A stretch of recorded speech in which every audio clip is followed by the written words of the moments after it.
Dy persona janë arrestuar nga policia në Sarandë pasi akuzohen se kishin përshtatur një ambient lavazhi për të shitur lëndë narkotike.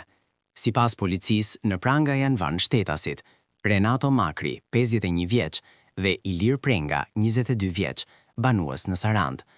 Nga veprimet hetimore, rezultoi se këta shtetas ushtronin veprimtari të paligjshme në fushën e shitjes së lëndëve narkotike, në ambientet e një lavazhi automjetesh, në rrugën Idrisa Lidima Sarandë, të cilin e kishin përshtatur si bazë për shpërndarjen e lëndëve narkotike. Gjatë kontrollit të ushtruar në këtë ambient, shërbimet e policisë gjetën dhe sekuestruan në cilësinë e provës materiale rreth 1 kilogram lëndë narkotike cannabis sativa, si dhe sende të tjera që shërbenin për ndarjen dhe ambalazhimin e saj. Konkretisht, 2 targa automjetesh, 1 targ motomjeti dhe letër alumini.